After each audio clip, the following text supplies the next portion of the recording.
Olá, meu nome é Verônica Mendes de Carvalho e hoje vou apresentar o relatório final do estudo, Correlação entre score de fragilidade, capacidade funcional e faixas etárias acima de 60 anos de idade, um estudo observacional longitudinal, orientado pela professora Maria Alice de Vilhena Toledo, docente da Faculdade de Medicina da UNB. Aqui está o banner do projeto que será discutido ao longo do vídeo. Atualmente, devido ao processo de transição demográfica, há um aumento da população de idosos.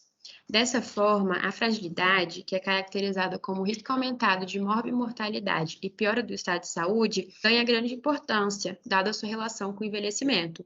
Da mesma forma, a capacidade funcional, que é definida como o nível de dependência do idoso em realizar as funções e atividades do seu cotidiano, também ganha grande importância, pois afeta a qualidade de vida do idoso. Como o sistema nervoso autônomo influencia centros vitais para o organismo, como a cognição, a regulação cardiovascular, a motilidade intestinal e o controle esficteriano, a sua disfunção pode prejudicar a capacidade funcional do indivíduo.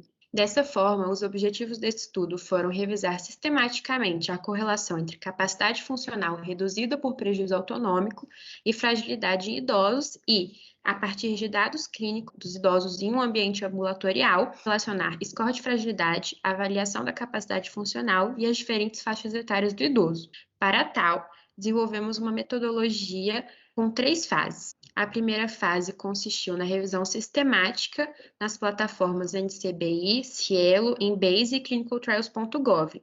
A segunda fase consistiu em selecionar os instrumentos de coleta e adicioná-los à plataforma REDCap. E a terceira fase seria a coleta de dados dos idosos do ambulatório de geriatria do HUB.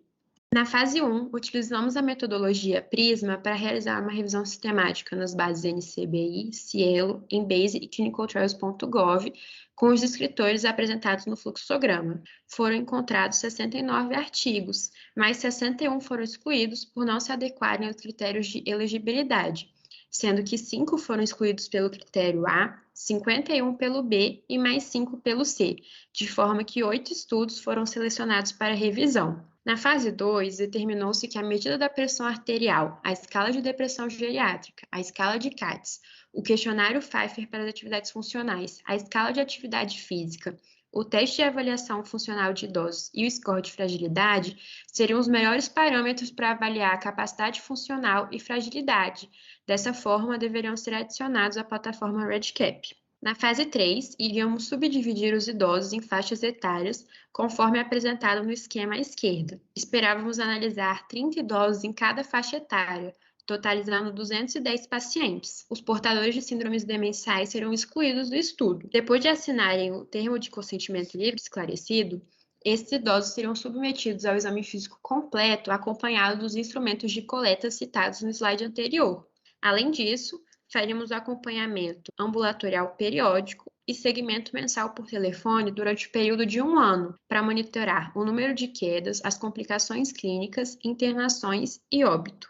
Infelizmente, a pandemia do Covid-19 impôs várias limitações ao ambulatório de geriatria do HUB, de forma que hoje vou apresentar só os resultados parciais das fases 1 e 2. Na fase 1, observou-se uma correlação positiva entre a capacidade funcional prejudicada por disfunção autonômica e fragilidade em 87,5% dos estudos, um destaque para a redução da variabilidade da frequência cardíaca, citada em 57% dos artigos, a hipotensão postural pós-prandial em 28,5%, ou ambos em 14,5% dos artigos. A correlação negativa só foi observada em 12,5% dos estudos, ou seja, um artigo. Quanto ao tipo de artigo, 12,5% foram publicados em jornal, 12,5% eram revisões sistemáticas, 25% estudos comparativos e 50% estudos observacionais. Já na fase 2, foram adicionados campos para dados demográficos e clínicos e para as escalas e testes utilizados para avaliar fragilidade e capacidade funcional na plataforma REDCap, o que vai permitir o uso dessa ferramenta na fase 3 do projeto.